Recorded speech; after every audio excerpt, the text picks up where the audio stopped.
আচৰিত নহ'ব, এয়া সঁচা কাহিনী। কেৱল প্ৰকৃতিৰ সেউজীয়া আৱৰণৰ মাজত আছে এই বিশেষ গাঁওখন।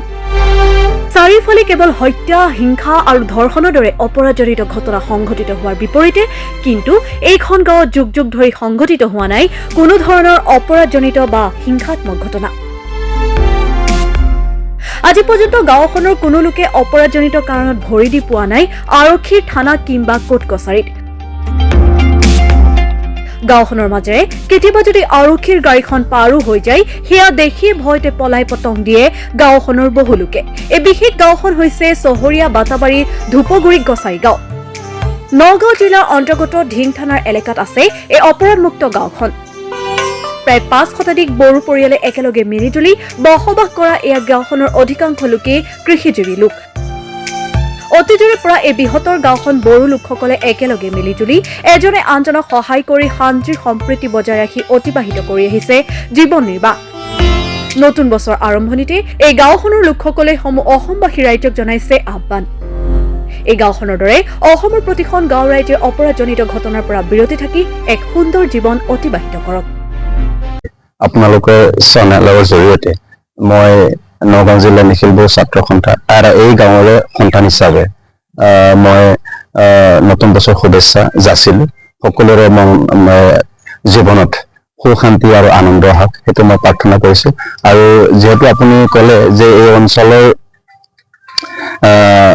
বহু বছৰ যুগ যুগ ধৰি আমি সঁচাকৈয়ে খুব আনন্দিত যে এই অঞ্চলত কোনো তেনেকুৱা ডাঙৰ অপৰাধজনিত ঘটনা আমাৰ সমাজৰ ভিতৰত আমি দেখা নাই।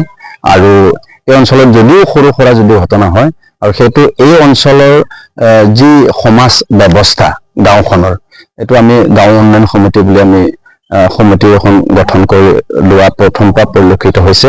আৰু তেওঁলোকে খুব সুন্দৰভাৱে তেওঁলোকৰ যিখিনি দায়িত্ব ব্যৱস্থা কৰ্তৃত্ব আৰু সেইখিনি গোটেই ৰাজহুৱাভাৱে তেওঁলোকে সুন্দৰকৈ আলোচনা কৰি পেলাই সৰু সুৰা তেনেকুৱা ঘটনা হ'লে ইয়াতে শেষ কৰি পেলাই ইয়াতে সমাপ্ত কৰি দিয়া হয়।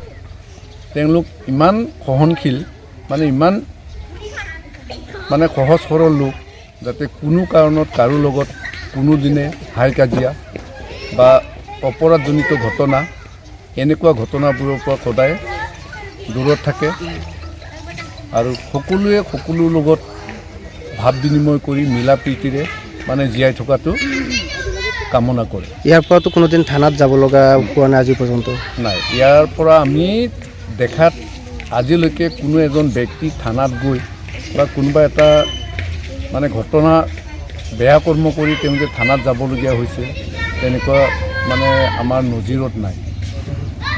কোৰ্ট কাছাৰীলৈকেও যাব? কোৰ্ট কাছাৰীলৈকেও নাই, আজিলৈকে নাই। কোনো আইন হাতত তুলি লোৱা ব্যক্তি আমি আজিলৈকে দেখা নাই। আৰক্ষীও ইয়াত নিশ্চয় আহিব লগা? নিশ্চয় নাহে। আৰক্ষী আহিলে আমাৰ ইয়াৰ মানুহে পলাইহে দিয়ে। আৰক্ষী কিয় আহিছে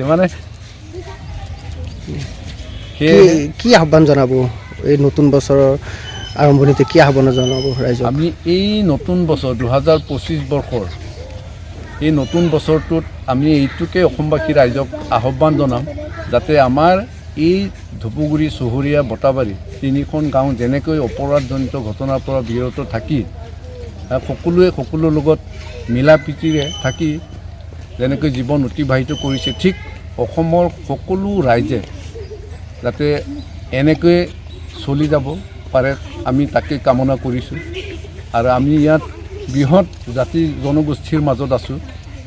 আমি ইয়াত সকলোৱে সকলোৰ লগত যিকোনো ধৰ্মীয় কাম কাজে হওক, উৎসৱ পাৰ্বণ হওক, বিহু হওক, আমি সকলোৱে সকলোৰ লগত মিলা প্ৰীতিৰে থাকি আমি যিকোনো কামবোৰ আমি সমাধান কৰি অহাটো আমি কামনা কৰিছোঁ।